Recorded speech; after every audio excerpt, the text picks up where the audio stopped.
Highland pipes. Not all of them, but most of them. Also, most of them are local. So, I mean, you're local, but have you ever played Highland pipes? I did, actually. I played them when I was, I guess, was junior high school. Where, and when, and tell me all about that. In fact, Sure. actually, Mark, take me even further back. Like, where'd you grow up, and was there music in the household when you were little? And tell me all about yourself. Well, I grew up in upstate New York, in the area around. I was born in the town of Oneonta, which is sort of northwest edge of the Catskill Mountains. Oh, cool. And grew up around Utica in the Mohawk Valley. Then we moved back to Oneonta at the end of high school. My earliest musical memories of marching band, Highland pipe music. My father was Scottish and Irish heritage, and he had these records around the house, and that is literally one of my earliest musical memories, is listening to pipe band music. And at some point, I just, I think I was about 13 or so, and I went into, and this was in the mid-'70s, mind you, and I went into a Woolworths, and they had this international section of records, and there were two records that I brought home that day. One was by the Chieftains, and the other one was a solo uilleann piping album by Finbar Fury. And I had no idea what it was. I just bought it, and I was just blown away. Wait, you bought the uilleann piping one, right? And the Chieftains. Oh, you got both of them. Because I was imagining this like one of those fateful moments where you had one album in each hand and you're looking back and forth between them, like which one? No. Well, and they both had uilleann piping. Right, that's right. Either one of them would have led you to your destiny, huh? Exactly. And I was like, what is that sound? Oh my God, that's amazing. And, at that moment, if I had known where to find uilleann pipes or instruction, I would have gone for it. I would have begged my parents. But this was the mid-1970s. There was no internet. We didn't live near a large diaspora community. I mean, my father was from New York City, and so there's a lot of that down there in the city, but not where I lived. And then I saw an ad in the paper for Highland pipe lessons. And so I persuaded my parents to drive me there and buy me a practice chanter. It was there was a little women's college called Kirkland College, which is now merged with Hamilton College, and they had a bagpiping scholarship, and so the student who had that scholarship was offering lessons. And and saved up and bought myself a set of Highland pipes and played through junior high and high school, but there was no band locally, so I was kind of on my own, and then by the end of high school, that kind of petered out. I discovered girls weren't that impressed by bagpipe playing. Wait, I still have not been able, that misconception has still not been shattered for me, so I'm just going to plug my ears at that. Yeah, don't let that dissuade anybody. I always just, kind of moved on to other things, tried to learn guitar and so forth, but, the uilleann pipes was always in the back of my mind, and then in 1982, I was in college, and I went to study in Dublin for a semester. Oh, cool. And I was, really eager to try to track down uilleann pipes somewhere, somehow.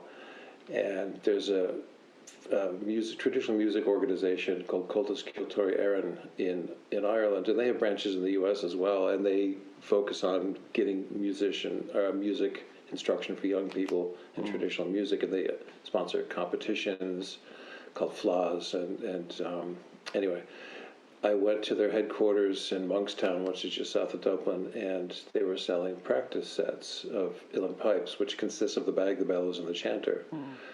And I didn't have a lot of money. In fact, I kind of spent what money I had left for the rest of the semester on a practice set of uilleann pipes.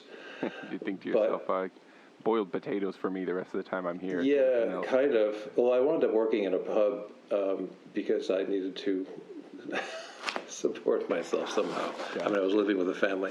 Anyway, but they turned out to not be really well-made pipes, and they weren't really playable, and I took them to a few different people, and they really couldn't get them going well, and so I tried taking a few lessons, but they really weren't playable, and at that point I didn't know what to do, so I kind of just gave up, really, until gosh, I guess it was around 2000 when this miraculous thing called the World Wide Web was there. And I said, I wonder if I could find anything about uilleann pipes on the web. And I looked it up, and sure enough, there were pipe makers with websites, and oh my gosh. So I started to get serious about pursuing it. And so I started up again when I was in my 40s. Mm-hmm. And at that point, I know that there's, so speaking of like locally, were you in Utah at that point? Yeah, I moved here in '96. So did you pretty quickly find other uilleann-pipers locally as well, or did that take a minute? Because I know that there's not a ton, right? No, there aren't. Yeah, in fact, it was kind of funny because right around the same time, I don't know if you're familiar with the Chiff and Fipple discussion board. Oh, of course, yeah. Yeah, and so that was just taking off, and I signed on, and I guess I must have had something about Utah on my profile. And a fellow reached out to me and said, "Hey, I'm trying to learn pipes too, so let's get together." And his name was Brian Dobson. And soon enough, a whole bunch of us got together, found each other through this discussion board, and by that point, some of us had practice sets. Some of us were still in the search for gear. And we got together, but there was no one in the state that we knew of who was really an experienced piper, uilleann-piper. And we heard tell of a guy named Bill Tiernan who lived down in Grand Junction. He taught at the state college down there. Yeah. And we invited him up, and he came up and gave us some lessons, and we were off to the races. That was about 2003, I think. Is Bill? I know that there's a guy out of Colorado who makes sets and does reeds and stuff like that. Is that Bill, or is that? No, that's Dirk. I'm not sure how you say his last name. Right, MEWES, Muse or something. Yeah, that's right. Yeah, he's in what's the place? Fort Collins. Fort Collins. I think he's around there, and I haven't heard this stuff. I've seen pictures of it, and it looks like really nice quality gear. Yeah. He's making. There was a guy that reached out to me last year or the year before who wanted to get into it, and he bought a practice set off of Dirk, and then moved to Boston, so I never got to hear them played. So it might have been nice to encounter a practice set that worked really well, huh? After your first experience. Yeah, well, that's exactly right. Yeah, and that's the biggest obstacle I find for people. A lot of people reach out through we have a Facebook page for the Salt Lake Piping Club. Yeah. And a lot of people say, I want to get into it. A lot of them are uilleann-curious highland pipers, and I want to check this instrument out, but where do I start? And that's the biggest challenge. I mean, it's not rocket science.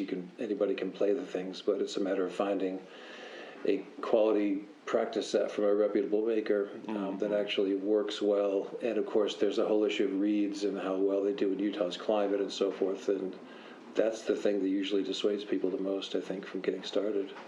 Yeah, have you, now that you're a ways into playing more seriously, have you done some reed science yourself? Do you do some reading yourself? Is that necessary, or have you just found makers you can trust that make stuff that work?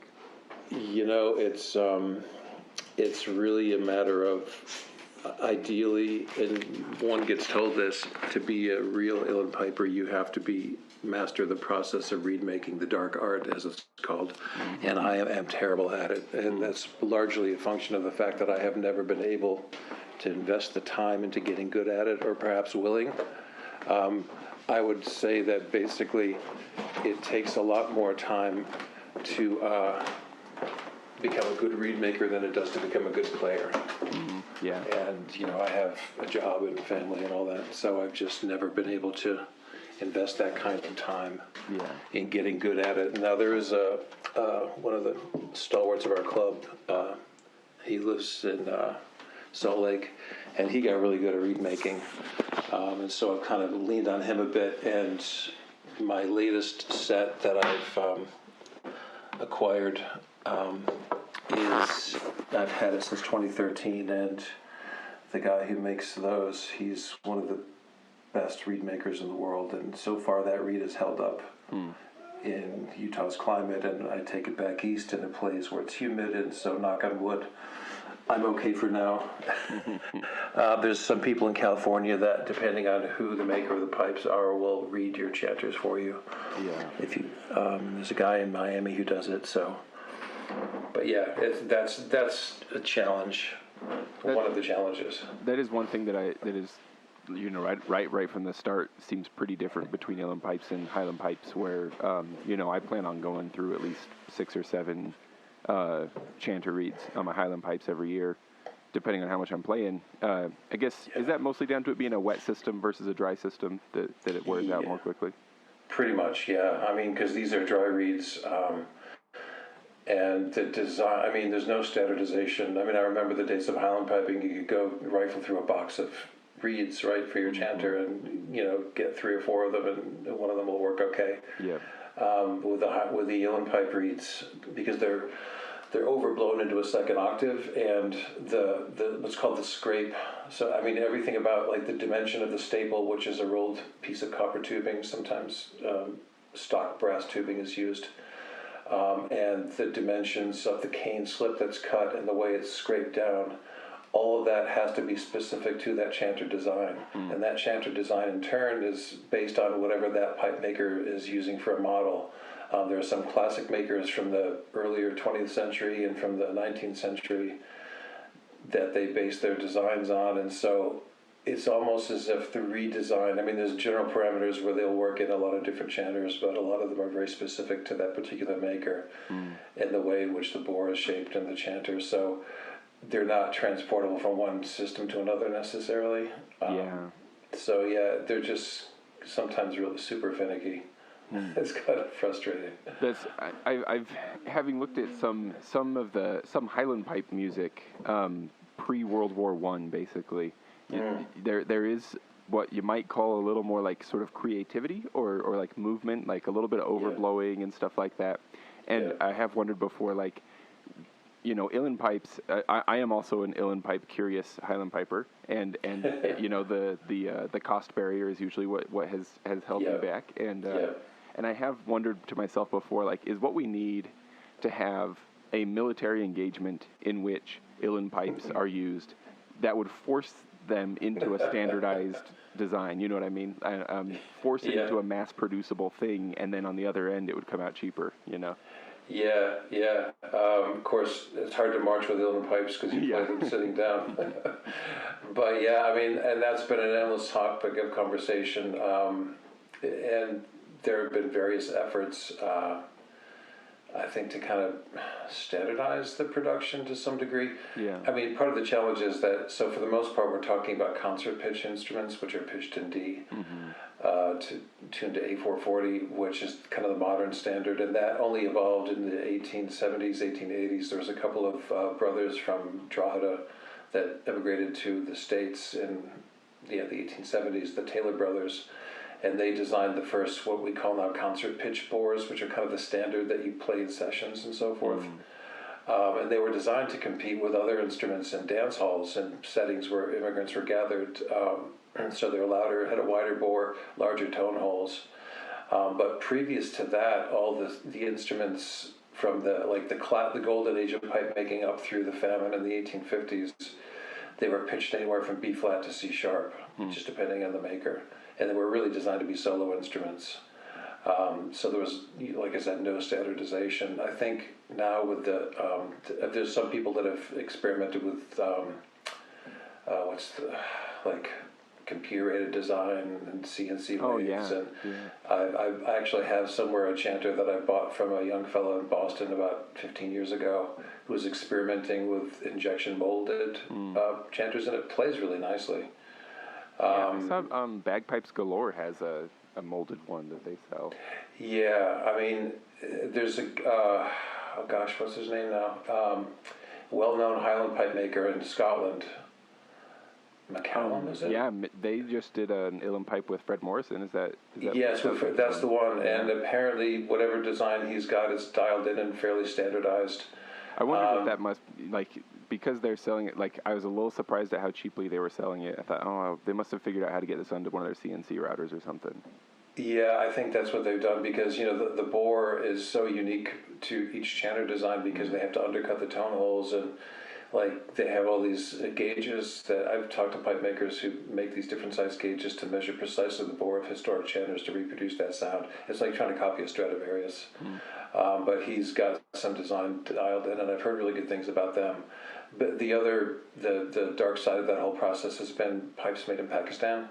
Of course, and yeah. whatever you do, don't go near any of those. Yeah, there you go. And I've had heartbreaking stories from people that have reached out to me who spent a lot of money on those things, and they're just unplayable. I got lucky though, Mark. I only bought a goose, like a practice set. Right. And it turned out, while the chanter is utterly unusable, other than it does function as a back scratcher because it's got the knob at the end, you know. Yeah, there you go. But the bellows, actually, I've been using for years now on my Scottish small pipes. They work great. And I actually just recently realized that the bag was tight enough that I tied my Lindsay system chanter into it, and it's functional. So now I feel pretty good, actually. I actually came out all right. But I'm sure that a lot of people have. We see it on Highland Pipes as well. Darn it, they show up to lessons, and it's like, oh no. It's like, I spent $400 on this, huh? Darn it. I know. Well, and I've had people show up with full sets that they spent a couple of $1,000 on. And I'm like, dude, I can't in good conscience tell you to sell it to somebody else, but this is never going to work. And they ship them with like these little plastic, essentially practice Highland chanter reeds. Yeah. That are just, by definition, they aren't going to overblow into the second octave. So, and then they had for a while. I met a few people who had bought these. They were like practice chanters, like Highland practice chanters, supposedly Uilleann pipes. Oh, yeah, I've seen they have like a gooseneck on the top, though, right? Yeah, like a tube you blow into or something, and that was just such an abomination. I'm like, who sold you this? Well, I'm glad I never bought one, because I have looked at those and thought, like, well, do I need that? Is that a way to start learning, instead of getting a goose? Can I just get a chanter? The answer is no. Yeah. So, I mean, that's one of the challenges is just, it's money. I mean, I think to get a decent practice set from a reputable, known maker, you're looking at $2,000 or so. And for a lot of people who don't even know if they're going to stick with it, that's a lot of money. Yeah, that's the difficult thing, I mean, that's why it's tended to skew towards like middle-aged dilettantes like myself. Yeah. But I think it's getting better. I mean, there's more and more pipe makers in the game now, and there's more and more access to gear. The mothership organization of Uilleann Piping is called Na Peabody Uilleann, and they're based in Dublin. And at least in Ireland, they've done a really good job of commissioning practice sets from makers and having sort of pipes on loan available to young people. Yeah. Excuse me. No problem. And there's some clubs in some piping clubs in the U.S. that are kind of doing that as well. I've had half sets and chanters I've loaned to people over the years.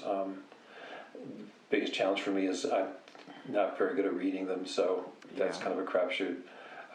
But yeah, that's the biggest obstacle right there. But if you get a decent practice set, there's a guy and I think he's still making them up in Seattle, called David Day, who was making something he called the penny chanter. The penny chanter, yeah. Right, and I've drooled over his website for so many hours already. Yeah, and those are really good, affordable, entry-level instruments, and they work. I mean, it's sort of a like nested tubing, step bore kind of thing. I'm not sure what exactly he does. That was actually my first chanter. Oh yeah. Although I sprang for the rosewood version for some reason because I wanted it to look cool. Yeah, but you so it was a good experience though. That's a solid a functional instrument. I mean, I've heard him playing it before, and I'm like, well, of course you can play it well, man. But could I play it? So. Yeah, no, it worked pretty well. There's a guy that had one down in Utah County, and he got a bag of bellows somewhere else, I think. And he made cut a drone stock into the bag, and he used a sprinkler valve or something and some like just brass tubing, and had used some of the easy drone reeds from Highland Pipes. And really? For his drone? They actually sounded pretty good. I was blown away. I was like, holy smokes. Oh, there you go. You get resourceful and get your set a lot cheaper then, huh? That's right. Well, that's awesome, and that's good to know because that is I have eyeballed David Day's stuff quite a bit myself, and I'd imagine. See, I'm projecting here, I guess. I'm just imagining that, like, well, if I think this is interesting, and if I fantasize about hopping onto Uilleann pipes, then the rest of my Highland Piper friends probably also, right? So I'm just assuming Yeah. that they'll want to hear the same things I want to hear. Yeah, no, I think there's a lot of people in that same boat because, they're pretty iconic. They're gotten to be pretty well known, the sound of them. And Yeah, such a sound. I mean, just for my mind, because I listen to a lot of Irish music and I have ever since I was a kid. And, they really blend in with other instruments in a way that's harder to do with Highland pipes. So we have sessions in Salt Lake and up here in Ogden, and it's fiddles and flutes and guitars, and it just works well. Well, and since that came up, could you tell me a little more about those? Because that's how I got connected to you. I don't remember how exactly initially. Maybe I had reached out to the Pipers Club about I think you might how to have, get started. yeah. That's probably but I get your emails about the sessions and still intend to come someday. Tell me about the sessions. What's that like? There's been people playing Irish music for a long time in Salt Lake, long before I got here. So there's this older generation of musicians who were here since the 70s, like Dave Sharp and Steve Hollander, Mark Jardine, Mark Cantor, who does the Fred and Fiddle show on KRCL, Kate McLeod, and those folks were like the original sort of founders of the Irish music scene. And I think the first major session that I went to, we were at a bar called the Republican in Salt Lake on South State Street for about 15 years, and that was twice a month. And they went out of business during COVID, but that was, it was kind of an acoustic train wreck, but it worked, and they were really generous in hosting us, and they were always very welcoming, and the patrons seemed to enjoy it. And when they went out, there was a hiatus during COVID, and now we've started up a monthly session at the VFW bar in Sugar House, and that's second Monday of every month. And there's also a house session. There's a guy from Ireland who plays fiddle. He lives in South Jordan, and there's a gathering at his house every Thursday night. And I have a session up here at my house. It used to be pretty regular. It was a learning session, so kind of slower pace, because there's a lot of people getting into Irish music at the same time. Yeah. And all kinds of instruments. And that was, maybe 2005 I started that, I think. And that was at an art gallery here in Ogden. And then when they closed, I moved it into my house. And it's less regular now. It's maybe every couple months, depending on my schedule, but I usually do it on weekends. What was there was a band that came through recently, I think from Ireland. Was that did you host them at your own house? Oh yeah, the Southwest Ramblers. Yeah, that was. There's a whole circuit of house concerts, and I was contacted by fiddler Logan, who met some people at a workshop in Tacoma or someplace, and there's a pretty good Irish scene in Albuquerque, and there's a guy from Cork down there, Jim Crowley, who wanted to set up like a house concert trail up from New Mexico through Utah and eventually up into Oregon. And so the first venture in that was this house concert. There were two, one piano, accordion, and one box player from Ireland, but two of them, and then two local musicians from Albuquerque, including this phenomenal young fiddler named Grace Broadhead, who's just, somebody to watch for. And we had some great house concerts. There was one in Provo. I hosted one, and then there's one in Logan. Well, Provo's like my backyard. Well, there you go. Where are you based? I'm in Orem. Okay, right next door. Well, in fact, there's a great uilleann-piper down there too. Joe Perry. Yes, if you know Joe, yeah. And he's got a Highland pipe band as well. Yeah, I've played Highland pipes with him a bit, and my family and I we've gotten to see his Irish group play a couple times now. Oh, Roger Dove, yeah, exactly. Very good. Yeah, and of course, over the years, the piping club was probably more active in the past than it has been the last 5 years or so. I think COVID kind of took the wind out. Excuse me. COVID kind of took the wind out of our sails a little bit. Wind out of your bellows, huh? Yeah, there you go. The air out of our bellows. Yeah, we sprang a leak. There you go. But we would have workshops because the thing is, when you're an isolated piper, trying to learn on your own. Yeah. And that's kind of what I wound up going to workshops around the country. The Irish piping workshops are called Chinoil. TIONOL, which is an Irish word for gathering or something. And there's workshops, and there's some really great ones. There's one in upstate New York in a town called East Durham, which is called the Irish Catskills. It's sort of like where all the Irish from New York City went on holiday in the summer, back before cheap flights to Disney. And there's people, I mean, just amazing players from all over, like, Boston, Philly, DC, Chicago. They come down from Canada. There's Chinola in St. Louis every year. There's a couple on the West Coast. So there's more and more of those kinds of things for pipers. But then the other thing is you could also, like, local groups will bring in, and that's kind of what they do. They bring in well-known pipers from the States or from Ireland. Okay. And we've had some really good guest pipers over the years. I would usually bring a fiddler with them so that we can make some more money off the fiddle players. There's usually more of them. And there's a lot of great fine duets that play together, and so that works out really well. That's such a good strategy. I mean, I'm familiar with doing a similar thing with within the Highland Pipe competition group, right? We'll bring in Highland piping instructors and stuff for workshops and stuff. The Wuspaba branch will, and so like I've been wanting to get together some small pipers, and my thought was like it'd be so fun to do the same thing, with Scottish small pipes, bring in some accomplished players and stuff. But then it's like it's so niche, it's hard to gather enough people. But if you add fiddling, then you could get a sudden influx of more humans with $50 a pop. You can get more people. Well, exactly. Just make it viable, because I mean it's hard if you're paying for somebody's flight and putting them up. I mean it's just hard to make the numbers go otherwise. And I've rented venues in Salt Lake before for concerts, and it's just a challenge unless you've got some way to reach a larger audience. So to be an eccentric billionaire, that's really the dream. yeah, exactly. I'll be the Uilleann-Pipe benefactor. All I have to do is play the lotto. Yeah.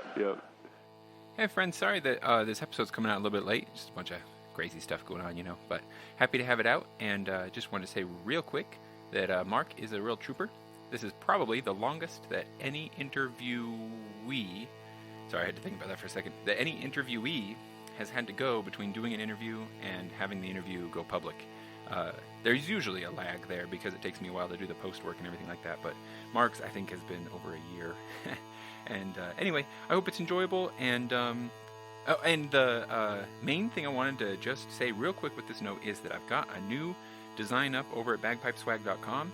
You know that song, The Pumpkin's Fancy, by Terry Tully, the legend? Well, how about a fancy pumpkin? Go over there, and I got fancy pumpkin mugs and t-shirts for $15 just through the end of the month. And then on Halloween, I will do a drawing from the Patreon supporters for the show, and one of them will win a fancy pumpkin t-shirt. So if you want to be in the drawing and future drawings, feel free to support the show. Remember to follow us on social media. Send an email if you have questions or ideas for future episodes. And other than that, just have fun, and thanks again for tuning in, and see you later. No, Mark, I want you to feel free to speak like very openly and freely. I'm curious where you did do some Highland piping, and now you do Uilleann piping. Like I've read articles before where folks talk about that who have done the same, gone across along the same trajectory. Right. They talk about feeling like they've moved from marching band to jazz band.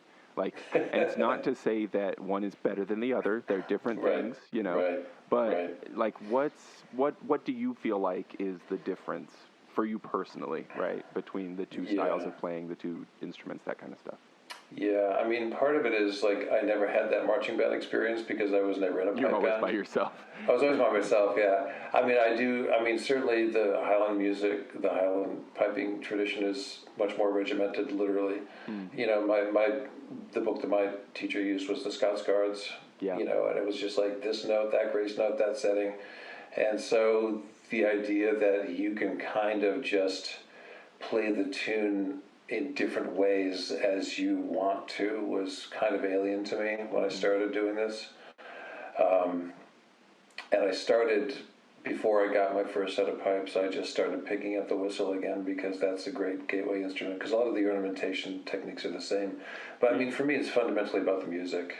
When you do use the whistle, and I just mean to ask this because, my friends who are listening who might be interested, it's like, well, what can I do in the meantime until I buy my set, Do you find that a low D whistle is most useful, or does it not matter so much? Just doesn't matter. Gotcha. You can be, one of the squeaky ones if your family will put up with it, or low D. I mean, the low D is almost harder to start on because you have to use what's called the piper's grip, which comes naturally to pipers, I guess. But yeah, that's the thing. The population that I'm talking to, like, that's how we're going to hold our whistles anyway. So no big deal. Yeah, well, yeah, exactly. It's just the covering the tone holes can be a bit of a mechanical challenge.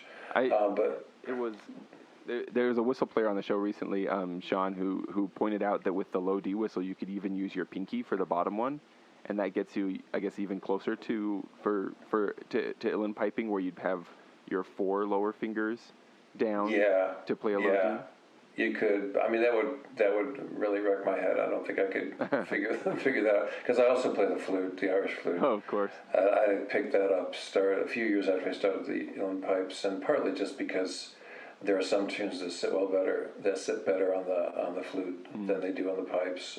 I find I can generally play faster without screwing up on the flute.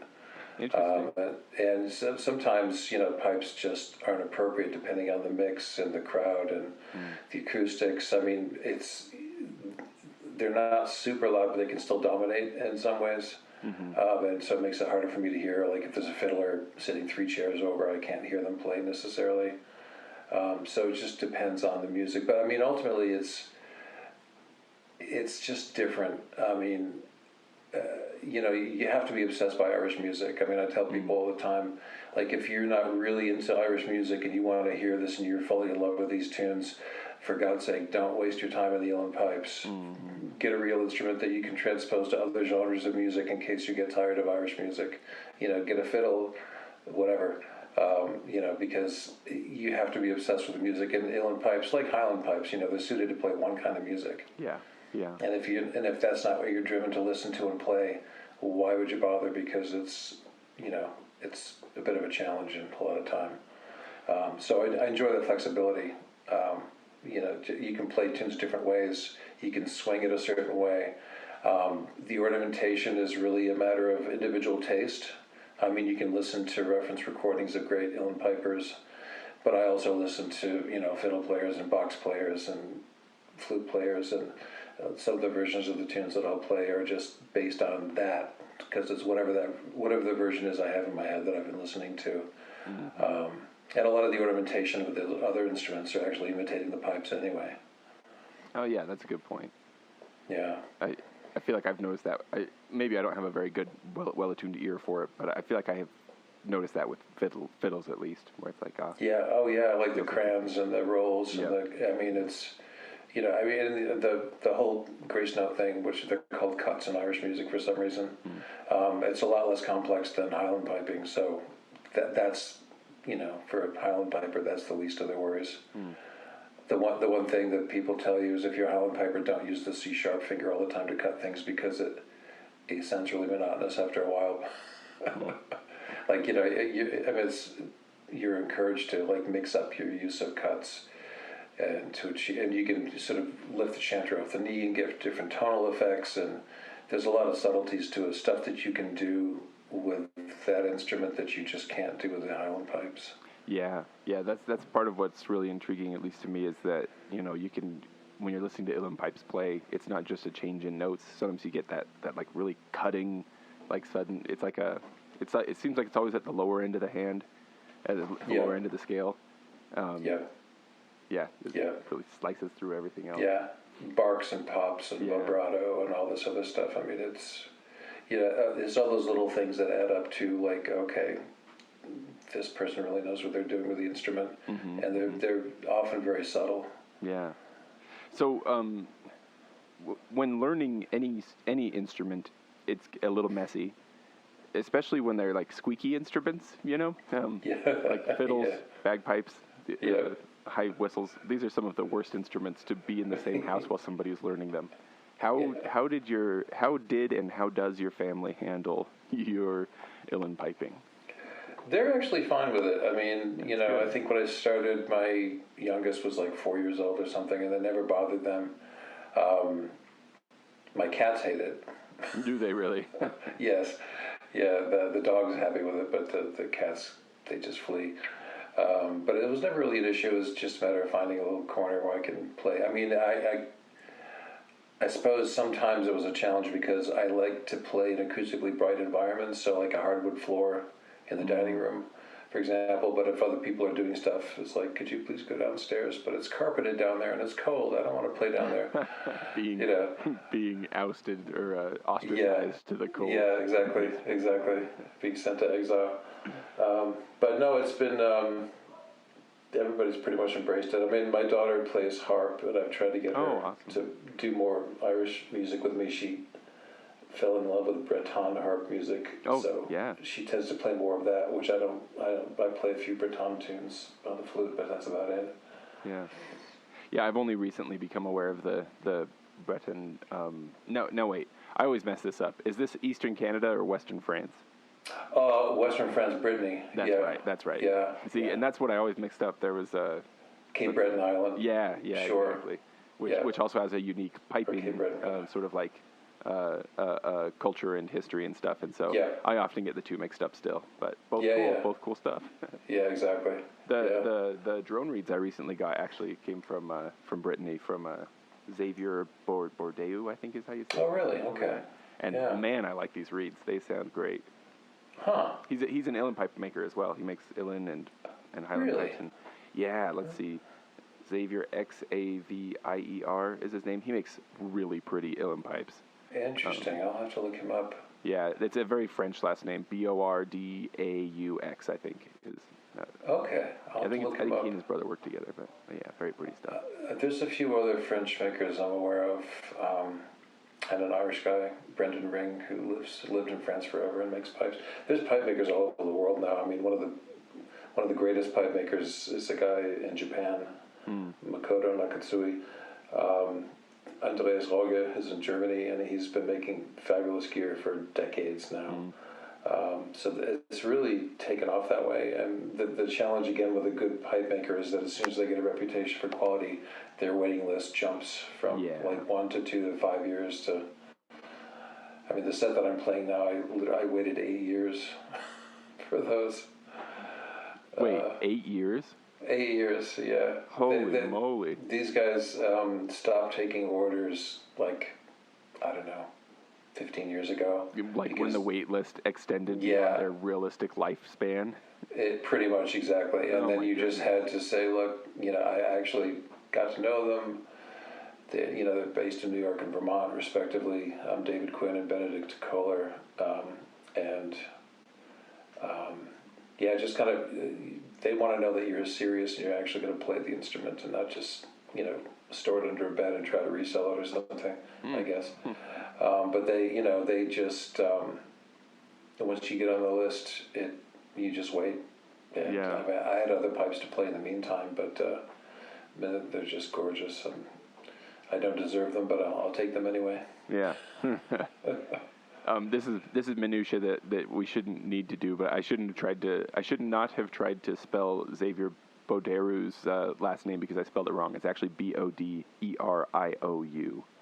Okay, very good. Just in case anybody was listening and taking notes. Yes, there you go.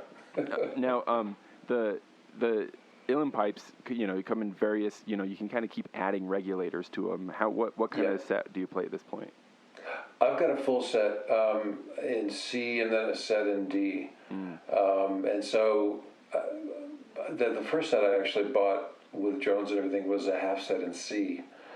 And because, again, like the classic 19th century sets were often pitched somewhere, like I said, B flat to B to C sharp or whatever.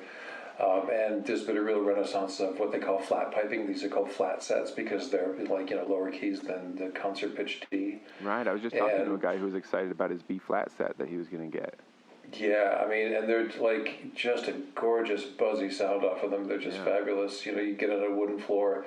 I had a fiddler friend who would tune his fiddle down and so the strings are kind of looser. And it's the best thing in the world. I mean, it's not really ideal for session playing, although if you go to some channel, they'll have like a B session or a C session, and people bring their B and C chanters and whatever. Sea chanters are like a hot thing in Scottish small piping right now. I don't know if you know really? about this. I didn't know that. Huh. I think it's mostly because of Bridget Campbell. She's kind of a big deal in the small piping scene, and she likes sea sets. But it's like suddenly everybody, like all the makers are having to, I'd imagine, like kind of scrambling to adjust so that they can sell, because usually they sell their D, their A, or their AD combo, right?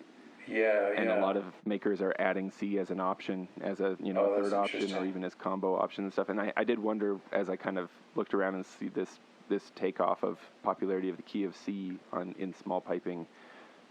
Is this going to correspond to uilleann-pipes maybe a little bit? Well, I think, because it would be interesting to see if, how well you could play together. And I've never really tried to play with a small piper or a highland piper before. The uilleann-pipes, I'd like to give it a try. Mm-hmm. There's a few folks around here that, I think it's just a matter of finding the right key to play things in. Yeah. But that could be really a lot of fun. It's more pleasant than D on small pipes, Like an uilleann-pipe chanter in D goes down to D, but the small pipe chanter in D goes up to D. You know what I mean? And I see what you mean. Yeah. Okay, gotcha. Right. Yeah, that could be interesting. Anything that brings that down a bit, I think, is probably good for the small pipes. Yeah. But I mean, the flat piping is really taken off in recent years. So, but to the regulators, I mean, I added the regulators later for that C set, and then I ordered the D set and got that. So altogether, there's 7 reeds in a full set. So 3 drone reeds, tenor, baritone, and bass, and they're typically cane. Some people use easy drones, but generally not so much. Some people use like composite bodies and like a spruce tongue, and there's different ways of doing it. But and then you've got 3 more essentially chanter reeds in the regulators, and so tuning is kind of a nightmare. Oh yeah, I can't even imagine what a headache. You put a rush in each regulator. It's like a long. They flatten the tone. Is that right? Yeah, I mean, you put bits of stuff on the rush under the tone holes to adjust each note individually, like blue tack or bits of string or foam, whatever you can use really. So again, it's one of those things to keep those things really in tune is it's a bit of time. Yeah. It's a bit of effort. Yeah.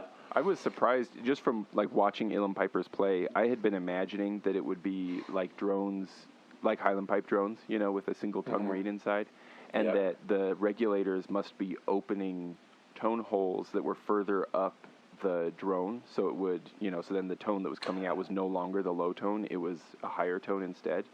I was surprised when I found out, no, these are a bunch of, you just have more reeds. It's just even more stuff. Yeah. It's so complex. Well, no, the regulators, they have keys on them, and so they're like a chanter, but they've got these keys that you play with your wrist. Right. So it is like a chanter kind of thing. Yeah. And you just activate the key, and that's, there's a lot of ergonomics to it, to getting that right. I've wondered about that too. Like I watched Seamus Ennis play, in old videos of him playing, and I've got to wonder, like, how did he avoid just crippling carpal tunnel? I know, right? And some people are made for it. They can kind of like play regs with their thumb on the lower hand on the chanter. There's a guy, what's his name? Anyway, he's from Ireland, Park McGovern. And if you get the right camera angle, you can see his thumb just moving around and hitting those reg keys like holy smokes. But that's, and I'm not really good at playing regs while playing dance music, like the whole sort of, like keeping a rhythm with them kind of thing. Yeah, kind of keeping a rhythm with them. I use them a lot on slow airs, but it's more of a challenge to keep that steady kind of rhythm or do like counter rhythms kind of thing with. But you can do really creative stuff with the regs. Yeah. No. I feel like, Mark, like as a highland piper, you can just about get this expensive hobby to pay for itself if you play funerals and weddings. Yeah. And there's a reasonable amount of work available for that, at least locally, Right. Right. Like I have tried to push small pipes in those kinds of situations, where it's like, the Highland pipes are going to be really loud for you here. I've got this other option, Yep. But people have an image in their mind, and when you say bagpipes, most people think Highland bagpipes. That's right. So, like, does an uilleann-piper have a chance, to like make a little money back on their investment? I wouldn't count on it, Yeah. and I wouldn't use that as a way of selling the idea to your partner. Right. It's like, oh no, I'm going to make a lot of money with these, honey, I swear. These pipes are even more expensive, and I'll have even fewer gigs, yeah. That's right. I mean, I have been asked to play, as an individual, and also, groups of session players will get together and form impromptu bands. I was in a band for the Dunmore Lasses for about 10 years. Oh, I love that tune. Great choice of name. Exactly. So here and there, you do get asked to play, and people know exactly what it is they're asking for, and they want that instrument. We played at a wake with somebody from the Utah Hibernian Society. Oh, yeah. Those people would know, huh? Yeah, and they would know, right. I think it was last spring. And it was a group, we kind of put together like a session group, and they were happy to have the pipes there. But no, it's not something people typically seek out for funerals and that sort of thing. Mm-hmm.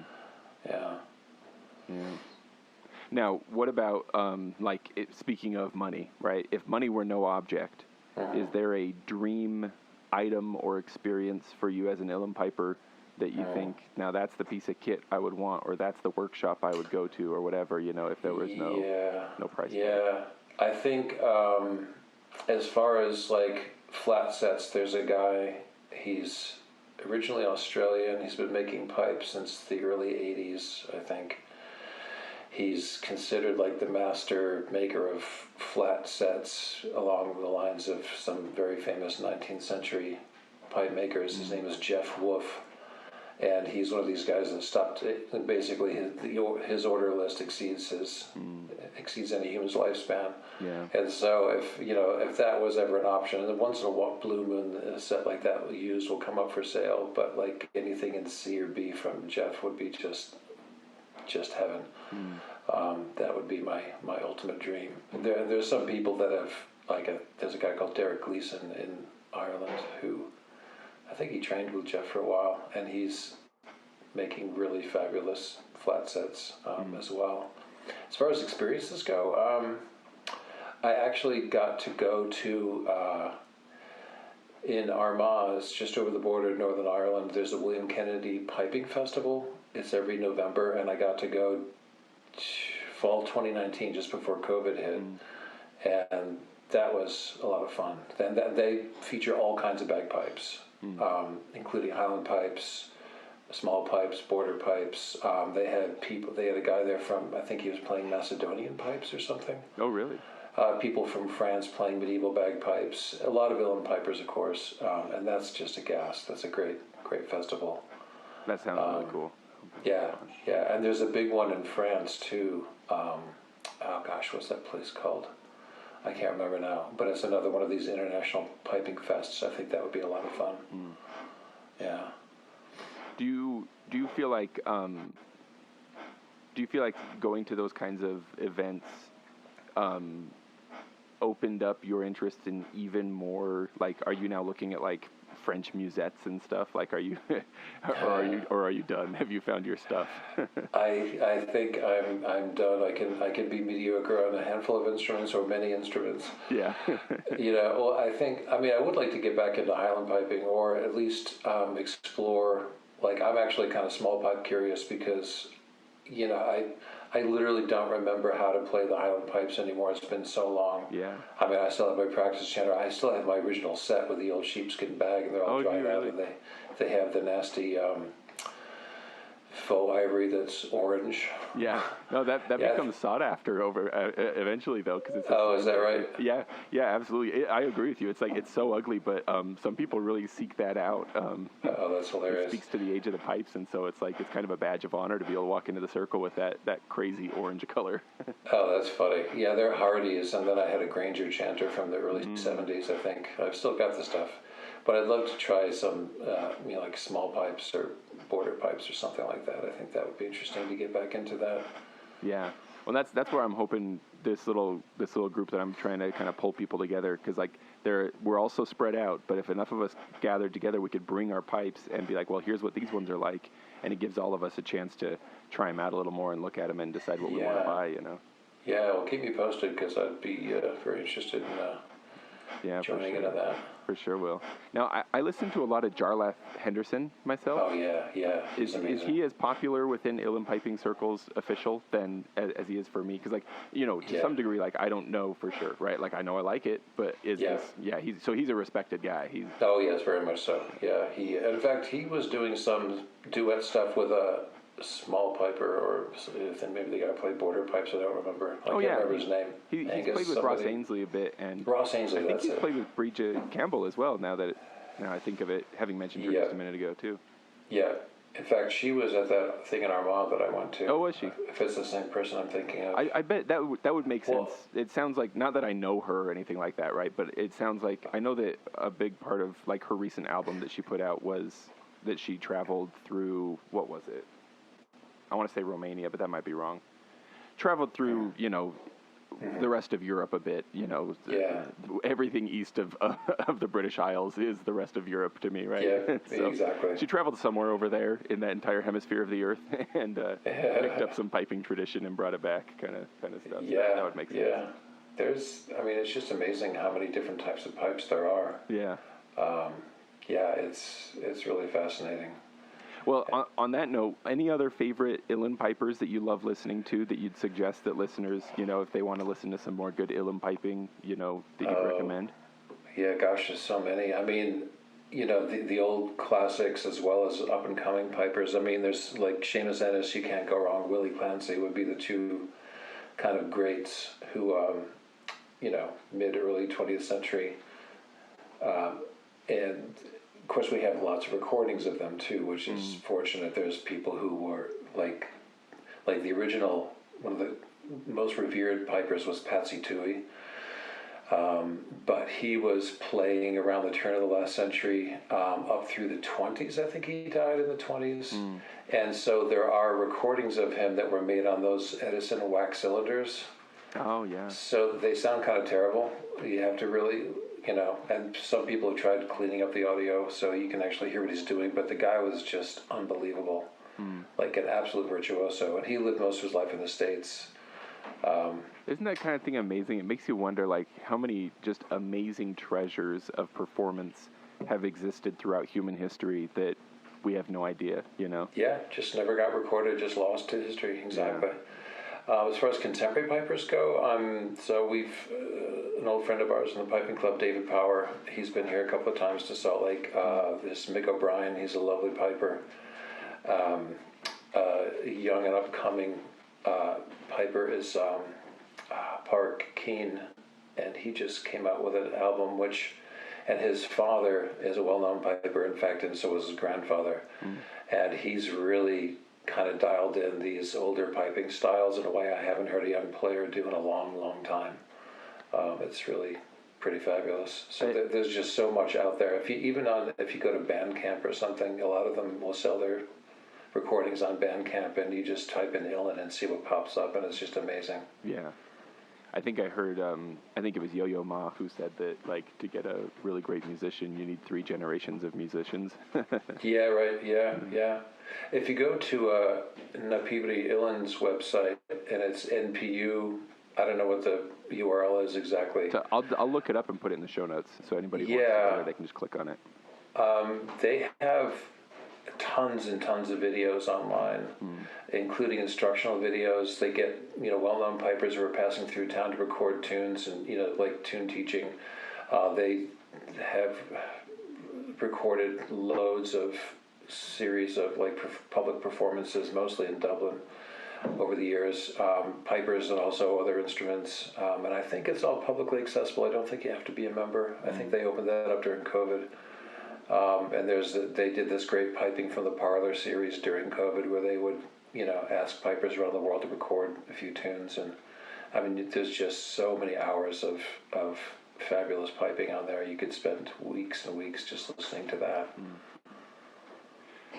Well, it sounds to me like for myself and for my fellow Highland Pipers who are Uilleann-Curious, the advice from here is not unlike deciding to get a tattoo, where advice might be like have it drawn up and put it by your bedside table and look at that image every day for a year and see if you still love it, right? Like listen to uilleann piping a ton, and if you still love it, you got to go for it. And get a whistle in the meantime. Yeah. That's all you need to get the tunes in your head. I mean, and get the ornamentation under your fingers, really.